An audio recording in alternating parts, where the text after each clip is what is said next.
সড়ক মন্ত্রী বিগত সময়ে ছিলেন তাদের মাথায় কোনো মগজ ছিল না পরিবহন চালানোর মতো। এখন পরিবহন চালানোর মতো মাথায় মেকানিজম নাই।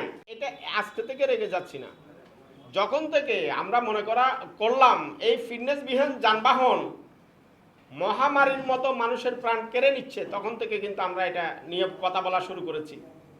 আপনি আমাদের আরও অনেকগুলো এই যে সড়ক দুর্ঘটনা ইয়াতে দেখবেন, এই যে ফিটনেসবিহীন যানবাহন স্ক্র্যাপ করার জন্য উদ্যোগ নিয়েছি। শুধুমাত্র এখানে বলছি না, সড়ক মন্ত্রণালয়ের সবকটি মিটিং আমি এটা উঠাচ্ছি।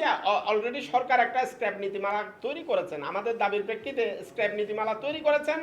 বিগত সরকার স্ক্র্যাপ নীতিমালা বাস্তবায়ন করবার কথা ছিল 2024 সালের 30 ডিসেম্বর, নির্বাচনের জন্য এটাকে স্থগিত করলো।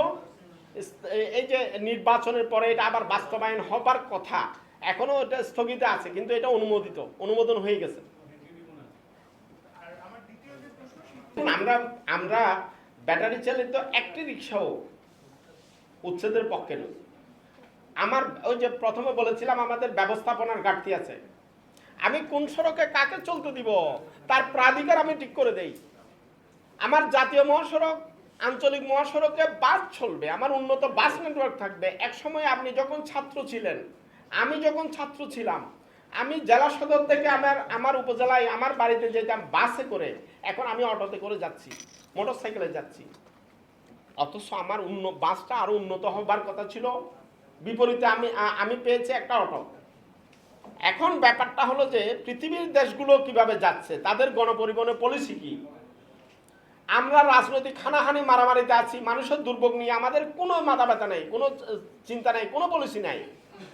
আপনি দেখুন, উন্নত বিশ্ব বাস নেটওয়ার্ককে শক্তিশালী করে তারা যানজট এবং দুর্ঘটনা কমাচ্ছে, আর আমরা ছোট যানবাহন জাতীয় মহাসড়কে নিয়ে আসছি।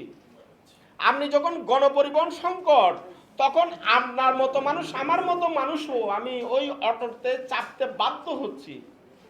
কিন্তু রাষ্ট্রকে এটার উদ্যোগ নিতে হবে। আমার গণপরিবহন শক্তিশালী করতে হবে।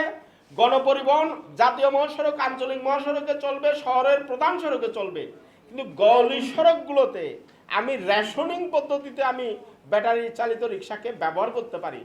আমার এখানে একজন ব্যাটারি চালিত রিক্সা চালকের চাকরিও যাবে না, তার কাজ কমবে না, বরঞ্চ কাজটাকে যদি শৃঙ্খলিত করা যায়, এখান থেকে সরকারের রাজস্ব বাড়বে।